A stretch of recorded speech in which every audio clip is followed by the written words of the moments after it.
mind over the quiet town of Maple Creek as students rushed through the front gates of Lincoln Elementary School. Laughter filled the playground.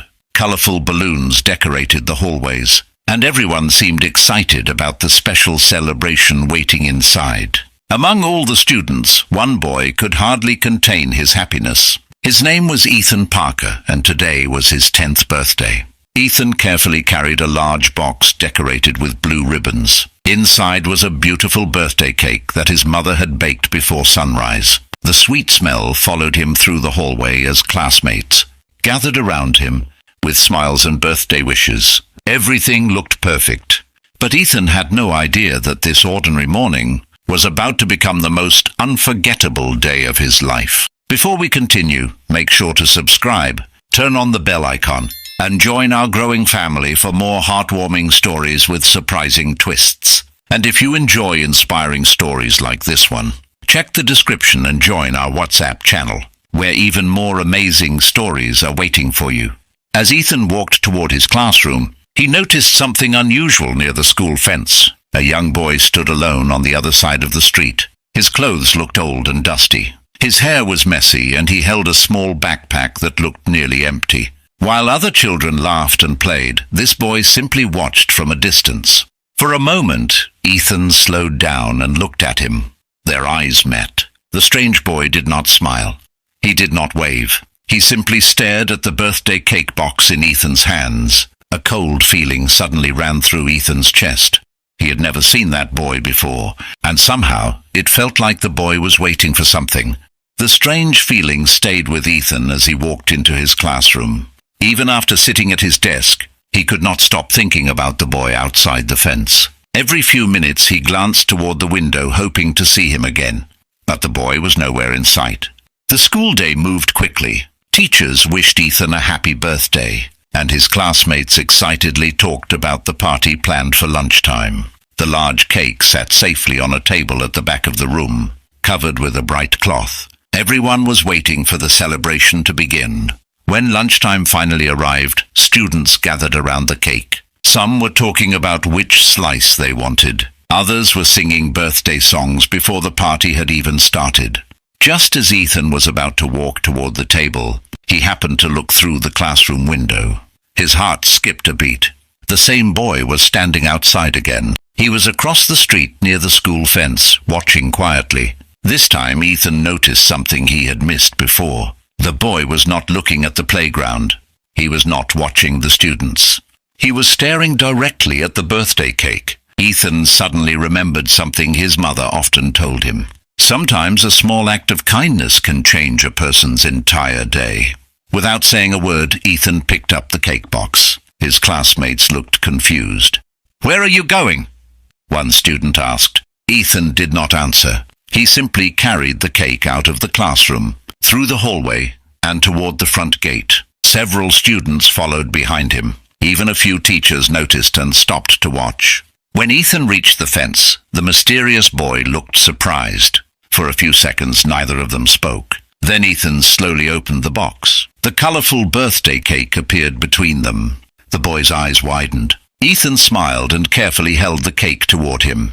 "You can have it," Ethan said. The boy looked shocked. "Your whole cake?"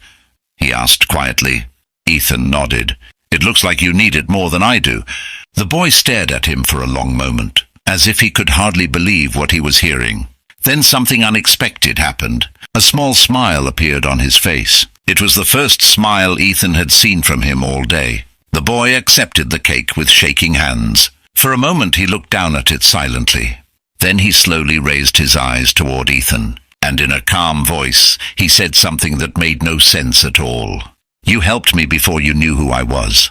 Before Ethan could ask what that meant, the boy picked up the cake, turned around and walked away. Within seconds he disappeared around the corner, leaving Ethan standing there with a question that would only grow bigger as the day continued.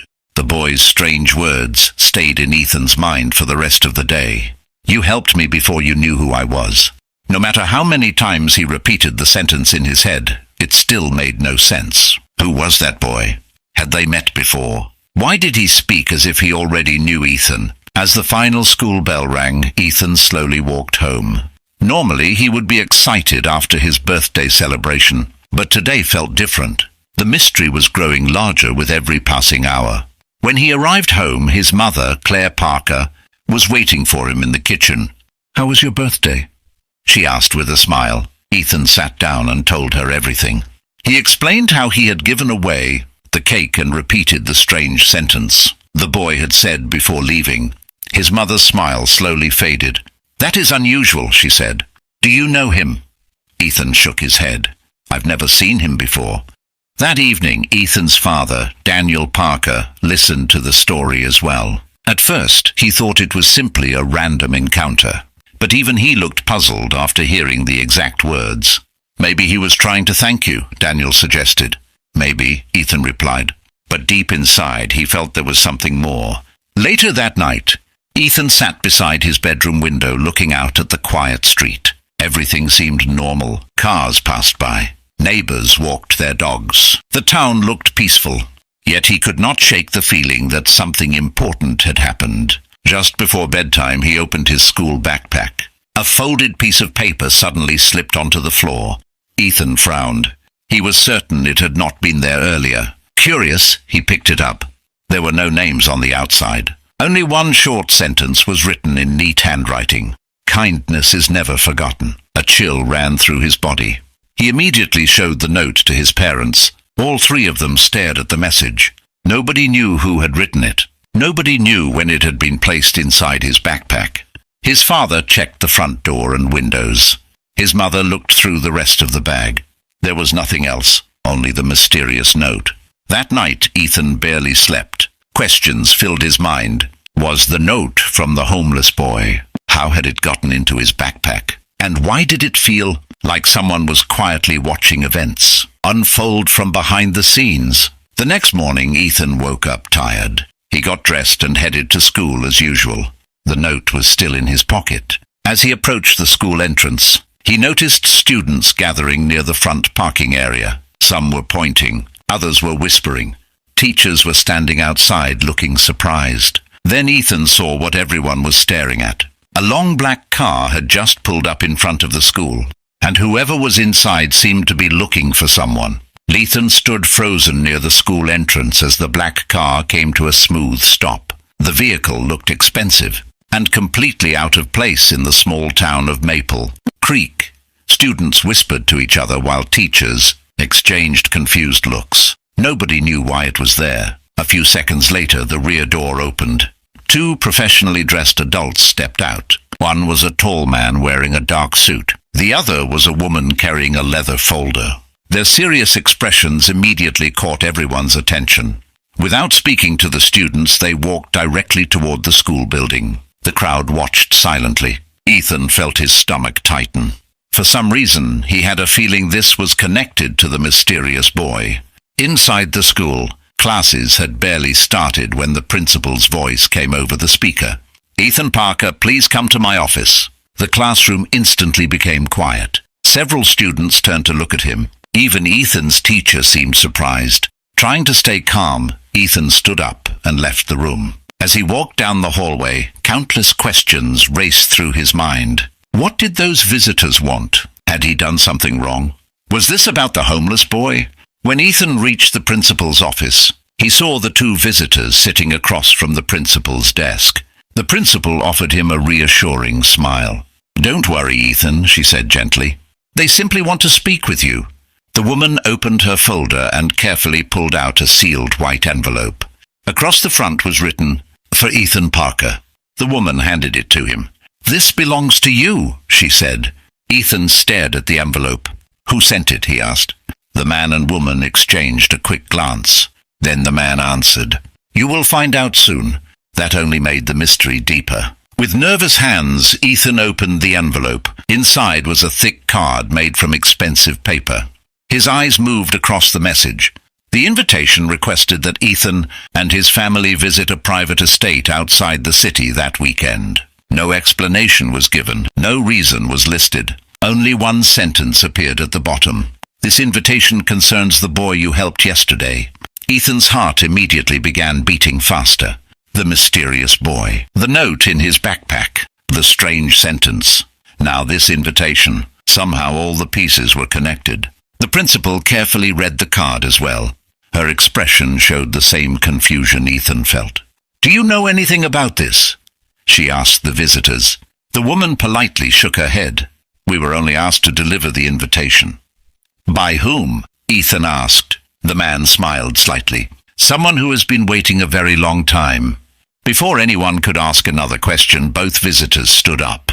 They thanked the principal and quietly left the office. A few moments later, the black car drove away, leaving everyone with more questions than answers. As Ethan looked down at the invitation again, he noticed something he had missed before. There was a small symbol embossed in the corner, and somehow it looked strangely familiar.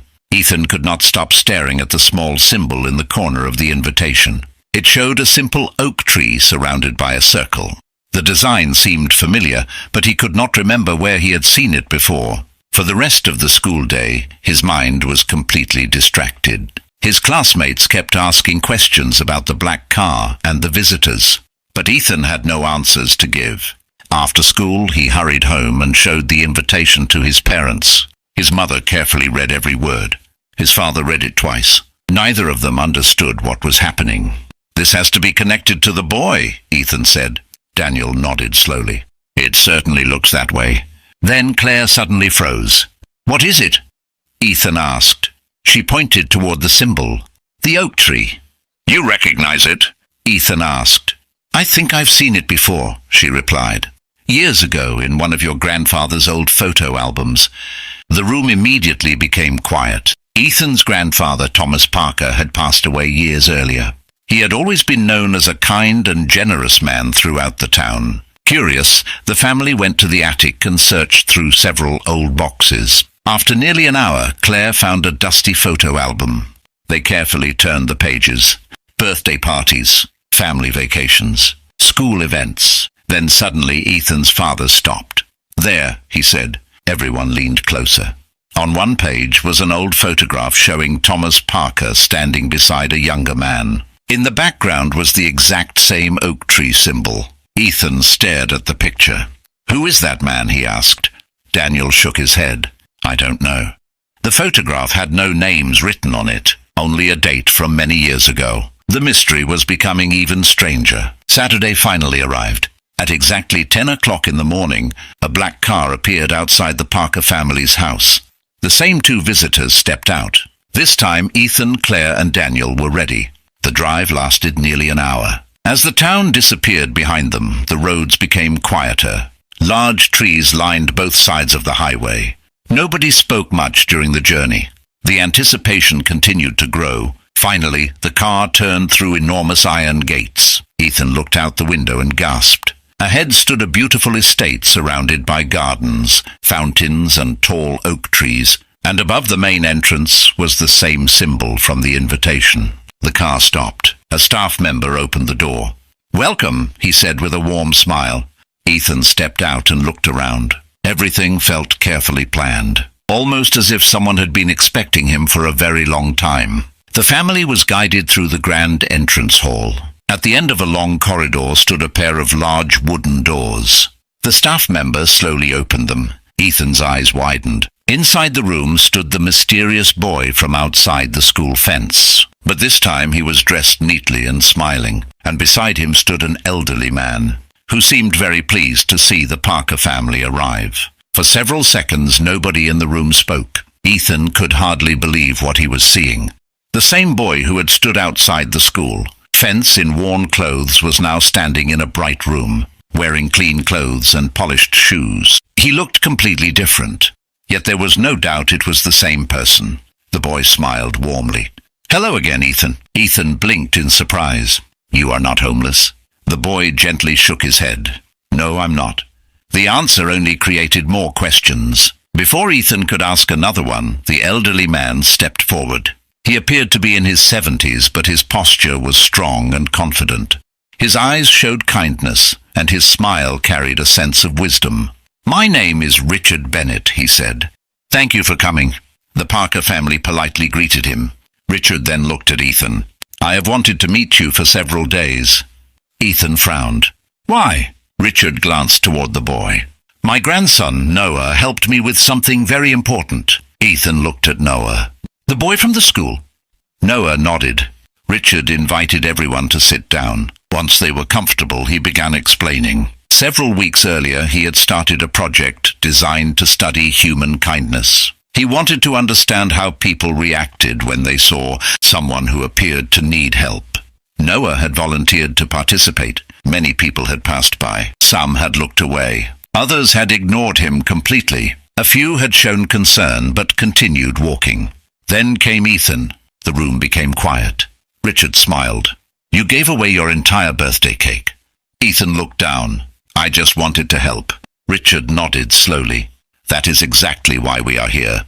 Still, something felt incomplete. The explanation answered some questions, but not all of them. Ethan remembered the strange sentence Noah had spoken. You helped me before you knew who I was. He looked directly at Noah. What did you mean by that? For the first time, Noah seemed hesitant. Before he could answer, Richard stood up. There is something else you need to see. He walked toward a nearby cabinet and removed an old wooden box. The box looked very old. Carefully, he opened it and pulled out a framed photograph. Then he handed it to Ethan. The moment Ethan looked at the picture, his eyes widened. It was the same photograph his family had found in the attic. Thomas Parker stood beside a younger man. The oak tree symbol was visible in the background. Richard watched Ethan's reaction closely. You found this photograph, didn't you? Ethan slowly nodded. Richard smiled. Good. Then he pointed toward the younger man standing beside Thomas Parker. That man changed my life many years ago. The room instantly fell silent. Ethan's heart started beating faster. Because the man in the photograph was not a stranger at all. It was Richard Bennett himself. And judging by the serious expression on his face, the real reason for this meeting had only just begun. Ethan stared at the photograph in disbelief. His grandfather, Thomas Parker, was standing beside Richard Bennett decades earlier. Neither Ethan nor his parents had ever heard this name before. Yet the picture proved they had known each other.